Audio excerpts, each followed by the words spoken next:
Progress is ultimate happiness. વિકાસ એ સુખ છે. તમને ખબર છે બ્રહ્માંડ એટલે શું? બ્રહ્માંડ એટલે વિસ્તરવું, ફેલાવો થવો,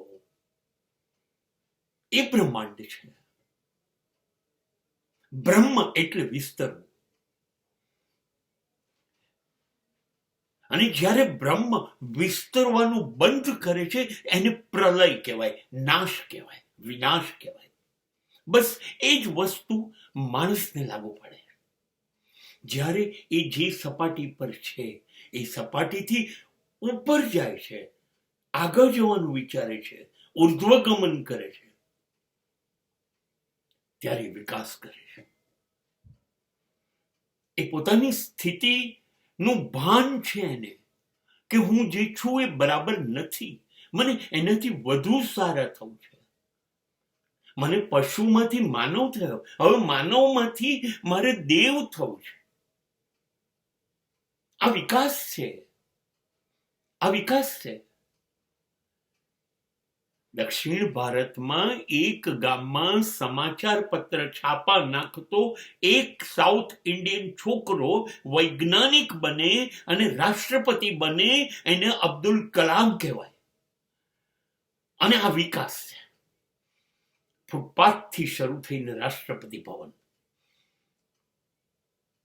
આ વિકાસે હંમેશા સુખ જ આપે.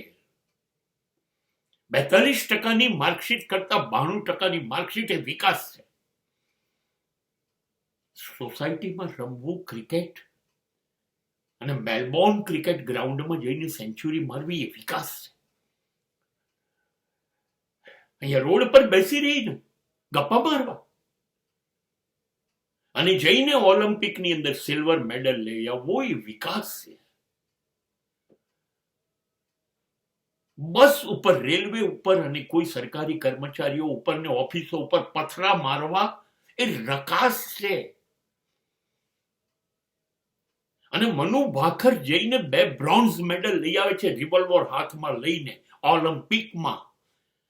200 દેશોની વચ્ચે જઈને એક દીકરી લઈ આવે છે. વિકાસ એ સુખ છે. વિકાસ એ તમારી પ્રતિભા છે. વિકાસ એ તમારી ઓળખાણ છે. વિકાસ તમને શ્રેષ્ઠ સાબિત કરે છે. આનાથી વધુ સુખી ક્યારે થઈએ? યુ જસ્ટ થિંક, 100 સેન્ચુરી માર્યા પછી સચિન કેટલો સુખી હશે એ વિચાર. 2 વર્લ્ડ કપ લાવ્યા પછી MS ધોનીને કોણ ભૂલશે? એનું સુખ વિચાર. અને ભારતને શૂન્ય ગણનારા દેશોની વચ્ચે પહેલી વાર વિશ્વ કપ લાવનાર કપિલ દેવ ની સફળતાને કોણ ભૂલશે?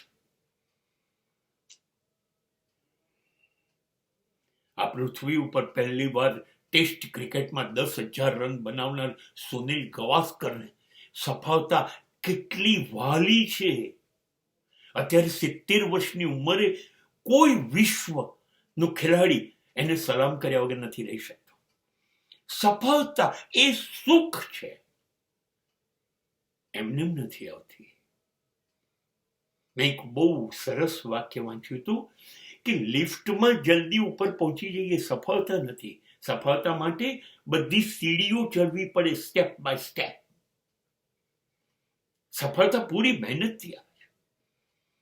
મન, શરીર, આત્મા સુધી નીચોવી જઈએ ત્યારે સફળતા આવે છે. અને પછી એ માણવાની જે મજા છે સાહેબ, જીવન સાફલ્ય દેખાય, આપણને એમ લાગે શાબાશ, ક્યા બાત હૈ, એ છે સફળતા.